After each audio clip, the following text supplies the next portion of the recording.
자, T 4월 3호 시작하도록 하겠습니다. 첫째, 일본 관광을 다시 국책에 올려놓다입니다.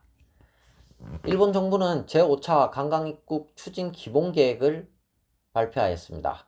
올해부터 2030년까지 5년간의 계획입니다. 관광을 어떻게 볼 것이냐는 물음에 지역 경제와 일본 경제의 발전을 이끄는 전략 산업이다 라고 답하고 있습니다. 그도 그럴 것이 숫자를 보면 2025년 방일 외국인은 약 4,268만 명, 소비액 9.5조 엔, 경제 파급 효과가 19조 원에 달합니다. 자동차 산업을 넘어선 제2의 수출 산업이며 관련 종사자는 약 900만 명에 이릅니다. 와, 정말 부럽습니다. 또한 이렇게 전략 산업이라 정면으로 내세우는 게 문화 이벤트 정도로 생각하는 관광가는 한국과는 차이를 보이고 있습니다. 다만 빛이 강하면 그 그림자도 짙어집니다. 가밀, 관광객들의 비매너, 주민 피로, 인력 부족 등 이번 5차 계획이 정면으로 응시한 것은 바로 그 짙어진 그림자들입니다. 큰 틀은 3개의 기둥으로 나뉩니다. 첫째, 인바운드의 적극적 유치와 주민 3의 질 양립입니다. 상당히 어렵죠. 이게 관광객들은 많이 유치하되 주민 3의 질도 지키자는 목표입니다. 둘째는 국내 교류 및 아웃바운드의 확대입니다. 이건 좀 의외죠. 한국에서 아웃바운드에 대한 부분은 이 적자 폭을 확대시키는 그 원흉으로 보고 있지 않습니까? 근데 일본에서는 아웃바운드의 확대입니다. 그리고 셋째, 관광지와 관광산업의 강인화를 이야기합니다. 여기서 강인화라고 하면 이 관광산업이 팬데믹이다 이런 위기에 놓일 때가 많지 않습니까? 이러한 위기에도 빠르게 회복하고 유인하게 대응하는 능력을 이야기하고 있습니다. 여기에 5가지 시책이 방향에 더해지고 있습니다. 지속적 발전, 소비액 확대, 지역관광 촉진은 4차 계획과 같습니다. 하지만 이번에 새로 얹은 것도 있습니다.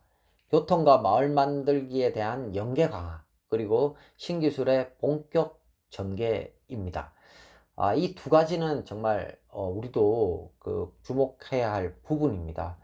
이 지역으로 관광객들을 유치하기 위한 인프라적인 부분을 강화하겠다는 부분이죠. 또한 이제 마을 만들기는 소프트웨어나 그다음에 인력 양성에 대한 부분도 강화하겠다는 부분으로 보입니다. 그리고 일본은 사실 이 디지털에 굉장히 약한 국가이지 않습니까? 하지만 그 팬데믹 이후부터는 이 관광 분야의 신기술에 대한 접목을 많이 시키고 있어요. 바로 이제 제5차 관광입국 추진 기본 계획부터는 이제 이걸 본격화하겠다는 뜻으로 보입니다.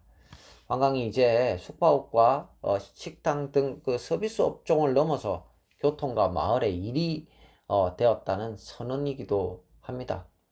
자, 목표는 양을 지키되 질을 묻는다 라고 볼 수 있을 것 같아요.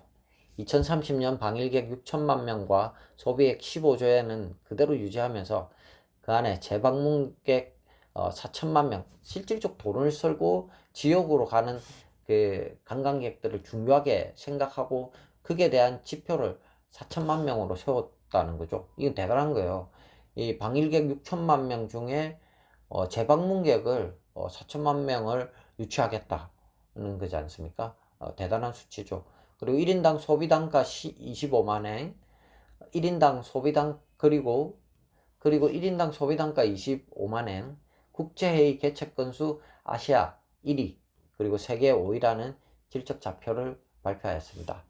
특히 눈에 띄는 것은 오버 투어리즘에 대한 대응 지역을 2025년 47곳에서 30년까지 100곳으로 늘리겠다는 대목입니다.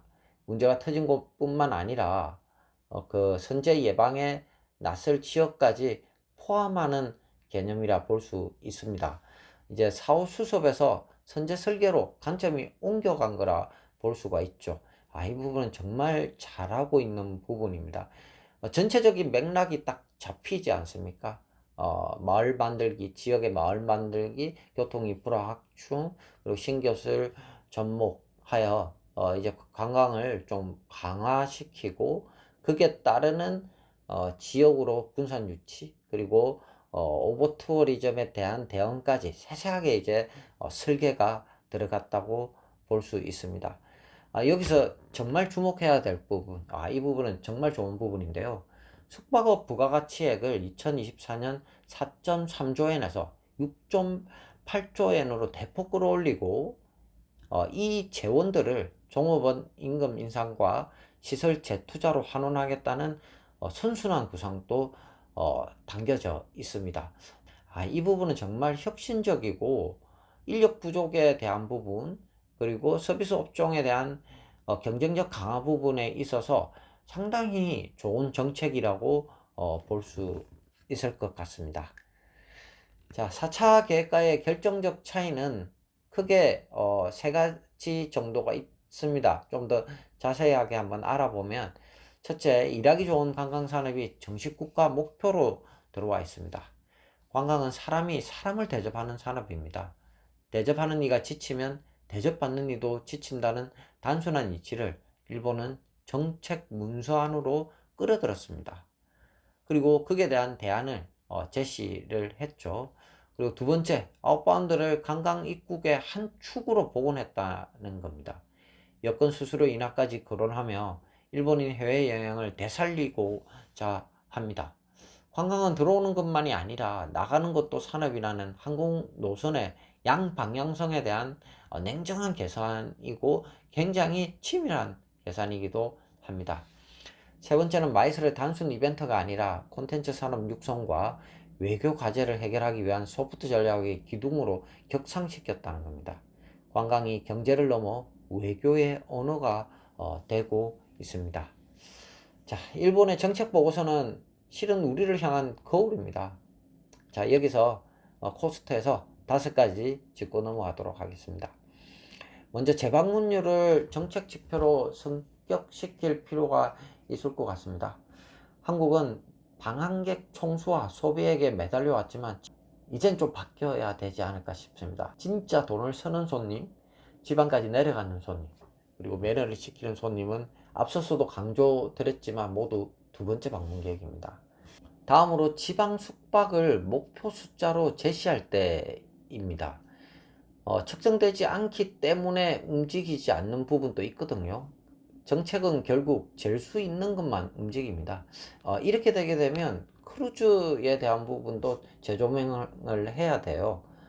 정말로 체류 시간이 얼마나 되느냐, 그리고 이 사람들이 얼마만큼 그 지역 경제에 도움을 주는가라는 부분도 정밀하게 측정될 수가 있는 것이죠. 셋째는 오버투어리즘은 사후 약방문이 아니라는 겁니다. 우리나라도 이제 그 북촌이나 뭐 성수 이쪽에 보게 되면 대응할 때가 되었다고 보고 있습니다. 그리고 제주 동쪽 해안이 이미 임계점을 넘어서고 있죠.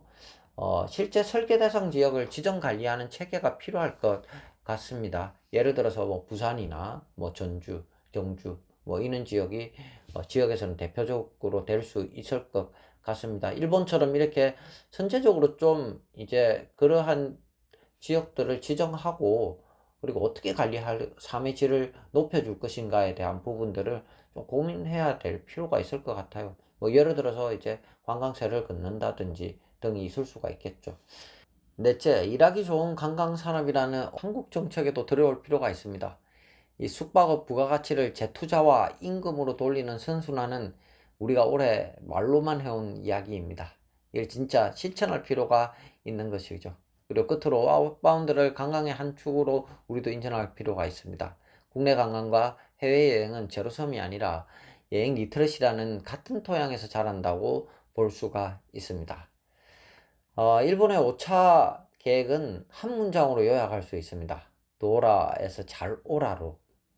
관광으로 돈을 벌되 주민을 해치지 않겠다는 당연하지만 오래 미뤄온 여행의 본질이기도 합니다. 한국은 지금 4차 관광진흥계획의 후반을 달리고 있습니다. 다음 기본계획을 설계할 시간이 곧 오고 있습니다. 그때 우리가 던질 질문은 단순해야 합니다. 얼마나 많이 오게 할 것인가가 아니라 어떤 손님을 어떤 지역에 어떤 방식을 맞이할 것인가입니다. 일본이 5년짜리 답안을 먼저 제출하였습니다. 한국도 만약 이러한 정책은 문화관광연구원에서 연구하고 발표를 하겠죠. 그런데 이 문화 이벤트 그리고 또는 뭐 할인, 뭐 세일 이쪽으로만 포커스를 맞춰서는 안 됩니다. 정말 체계적이고 그리고 고민한 흔적이 곳곳에서 묻어나는 정책이 될 필요가 있습니다. 자, 두 번째 시작하도록 하겠습니다. 외국인들의 지방 관광이 본격적으로 시작되었습니다. 숫자가 증명하고 있다는 이야기입니다. 문화체육관광부는 4월 14일 2026년 1분기 방한 외국인의 지역 방문과 소비가 큰 폭으로 늘어났다고 발표했습니다. 지방호황으로 입국한 외래객은 85만 명을 넘어 전년 같은 기간보다 49.7, 우와 대단하죠. 급증했습니다. 그리고 철도를 이용한 외국인도 약 169만 명으로 46%가 늘어났습니다. 제가 이제 그 KTX를 많이 타고 다니지 않습니까? 근데 진짜 요즘 부쩍 외국인들이 눈에 띕니다. 와, 이러한 부분들이 진짜 막연히 생각했는데 숫자가 와 대단하네요. 뭐 49.7%가 증가했다니 정말 대단한 것 같습니다. 지방 항만 입국은 33만 5천 명으로 약 6.1% 역시 증가하였습니다. 관광의 중심축이 서울 바깥으로 조금씩 기울고 있다고 볼 수가 있습니다. 실제로 방한 외국인의 지역 방문율은 34.5%로 전년 대비 3.2%가 올랐고요. 수도권 방문율은 79.9%로 0.8% 내렸습니다. 지역 체류 기간은 36.2%로 늘었고 체류가 길어진 만큼 지역 지출도 전년 7억 5천만 달러에서 8억 8천만 달러로 17.2%가 증가했습니다. 한국관광 데이터랩 카드 빅데이터도 26.8%가 늘어났다며 이와 같은 흐름을 뒷받침하고 있습니다. SNS를 살펴봐도 수도권이 아닌 지역 관광에 대한 언급 비중이 19.1%에서 27.2%로 8.1% 뛰어 올랐습니다. 머문 시간, 선돈, 바이럴 세 가지 지표가 같은 방향을 가리키고 있는 건 결코 우연은 아닌 것 같습니다. 내국인 쪽도 거들고 있습니다. 1, 2월 지역여행 횟수는 3,931만 회로 6.9%, 지출도 5조 4천 10억 원으로 약 3% 늘었고 수도권 거주 국민의 지역 방문객 수도 1억 7,690만 명으로 6.8% 증가하였습니다. 외국인과 내국인이 동시에 지방으로 향한 드문 현상이기도 합니다. 문체부는 이 성과의 배경이 반값여행과 반값휴가 그리고 대국민 여행 캠페인 같은 정부 지자체 합동 지원책과 지역 중심의 해외 마케팅 전략에 있었다고 보고 있습니다. 이 부분이 사실일까는 조금 더 이제 깊이 들여다볼 필요는 있을 것 같아요. 일단 발표 내용상 그렇습니다. 그리고 제도의 얼개도 짜였습니다. 2월 25일 국가관광전략회의에서 지역을 대한민국 경제의 새로운 성장축으로 삼는 관광시대를 선언했고요. 3월 31일 국가관광전략회의를 대통령 소속으로 격상하는 관광기본법 개정안이 국회 본회의를 통과하였습니다.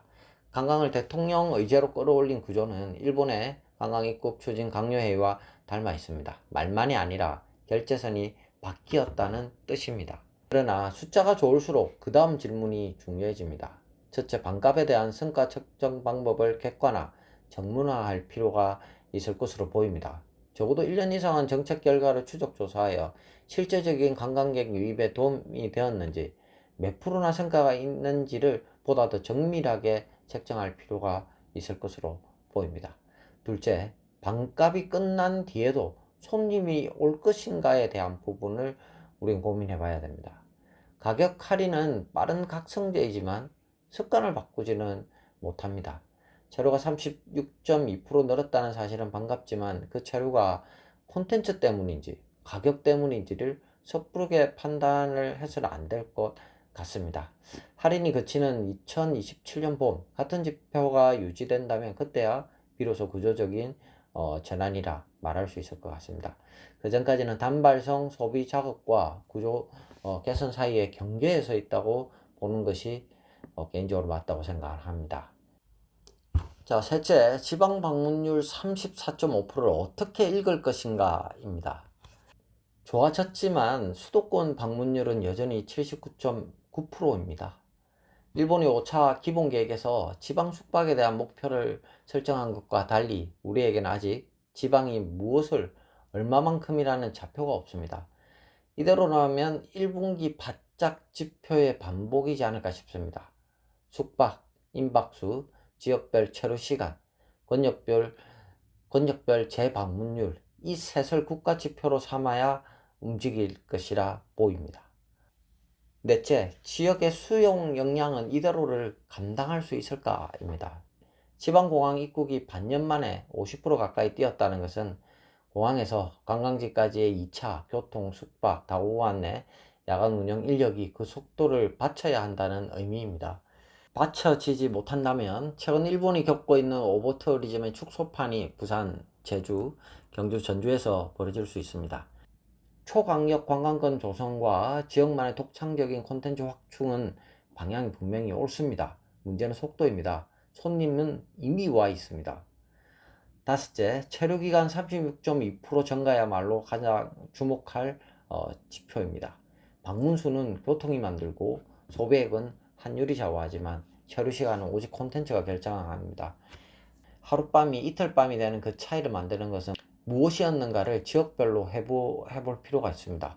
어떤 지역은 왜 붙잡았고 어떤 지역은 왜 지나쳤는가, 거기에 다음 5년에 답이 있다고 볼 수가 있습니다. 관광축이 서울을 떠나기 시작한 것은 분명히 좋은 신호입니다. 그러나 신호가 흐름이 되려면 반갑이라는 마중물 뒤에는 콘텐츠, 그리고 인재, 그리고 유통 판매 구조화라는 세 개의 다리가 놓여져야 합니다. 이제 시작입니다. 방문객 수에 취할 때가 아닙니다. 우리는 다음을 일본 보셨죠? 일본과 같이 설계를 할 필요가 있습니다. 자, 세 번째입니다. 데스크 논평입니다. 중간 지원 조직 방법론입니다. 이 상당히 중요한 부분인데 언급되지 않고 있는 부분입니다. 피터 드러커는 기업가 정신에서 새로운 벤처가 안전 궤도에 오르려면 대체로 수년의 현금 소진기를 거쳐야 하며 이 시기를 버텨내지 못하는 것이 신생기업의 실패의 가장 큰 원인으로 지적하고 있습니다. 기업이 만들어지고 한 2년간 이 현금을 계속 써야 될 때, 이때를 버티지 못하는 것이 실패 원인이라 보는 거죠.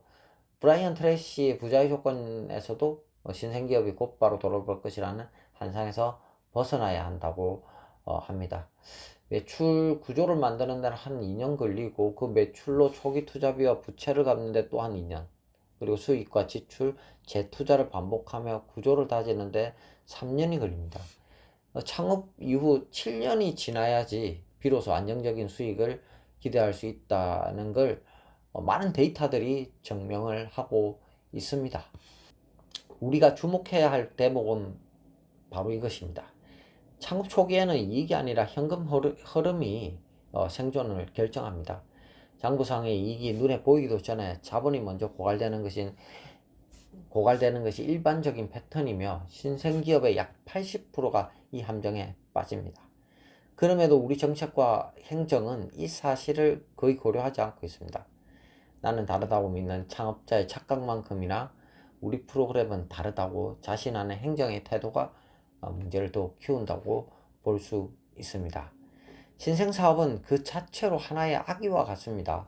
먹이고 재우는 데 드는 비용이 수익보다 먼저 발생하고 그런 말을 떼기까지 숱한 넘어짐을 겪을 수밖에 없습니다. 창업자에게는 이를 이해하고 버텨낼 용기와 인내가 필요하며 행정과 중간 조직 역시 이러한 환경을 이해하고 아기를 돌보듯 초기 기업의 성장을 지켜보며 물신양면으로 지원해야 할 필요가 있습니다. 단순히 자본을 대주는 일에 그치지 않고 관계망과 팔로, 그리고 멘토링, 그리고 실패해도 다시 일어설 수 있는 심리적 안정망까지 함께 제공해야 한다는 뜻입니다. 이 심리적인 부분 역시도 굉장히 중요하거든요. 그렇기 때문에 거버넌스 회의가 필요하고 서로의 입장에 대한 부분을 많은 대화를 할 필요가 있으며 해외에서는 이러한 부분들을 녹서로서 남기는 부분들을 정례화하고 있습니다. 그런데 우리의 관광기업 지원, 또 로컬 크리에이터 정책들을 들여다보면 사정은 딴판입니다. 창업 7년 이내 기업을 한자리에 모아놓고 1년 또 버티기 어려운 예산을 쪼개 나눠주면서 마치 다 자란 성인을 대하듯 당장의 실적을 요구하고 있습니다. 현금 흐름 곡선은 U자 모양으로 먼저 아래로 꺾여 내려간 뒤 천천히 올라오는데 정책은 1년 만에 그 그래프가 직선으로 우상향하기를 기대하고 있는 꼴입니다. 물론 선정된 기업을 다음 단계의 성장 사다리로 연결해 준다면 생존에는 어느 정도 도움이 될 수 있고 또 그렇게 또 하고 있습니다. 그러나 더 근본적인 문제는 그 사다리를 놓아주어야 할 행정과 중간 조직 구성원의 자질입니다. 사업을 한 번도 해본 적이 없는 사람들이 모여 실적 위주로 사업을 운영하니 제대로 된 결과가 나올 리 없고 현장을 성장으로 이끌어줄 역량도 부족한 게 현실입니다. 창업자가 언제 데스밸리로 진입하는지, 어떤 자원이 결핍되어 있는지, 어떤 관계망을 이어주어야 하는지를 읽어내는 감각은 이론만으로 길러지지 않습니다. 책상 위에 만들어진 KPI로 살아있는 생태계를 평가하려 드는 그 순간 정책은 기업을 키우는 장치가 아니라 자료 제출 능력이 뛰어난 기업만을 선별하는 장치로 전락할 수가 있습니다. 우리는 흔히 플레이어, 즉 창업자 양성만이 중요하다고들 생각합니다. 그러나 생태계와 거버넌스를 제대로 구축하려면 중간 조직의 역량 강화가 반드시 함께 이루어져야 합니다. 현장에서 사업을 굴려본 경험자, 실패와 재기를 거쳐본 실무자, 투자와 횟수의 사이클을 직접 돌려보는 사람들이 이 정책의 설계자이자 운영자로 들어와야 합니다. 그것이 공공기관, 재단이든 DMO, 협의체, 용역사든 석박사와 행정고시 출신들만 모아두어서는 아기에게 어른 옷을 입히고 걸어라 다그치는 일을 멈출 수 없다는 이야기입니다. 정말 중요한 이야기입니다. 자, 틱 4월 3호 이만 마치도록 하겠습니다. 시청해 주셔서 감사합니다. 호스트 이영건 대표였습니다.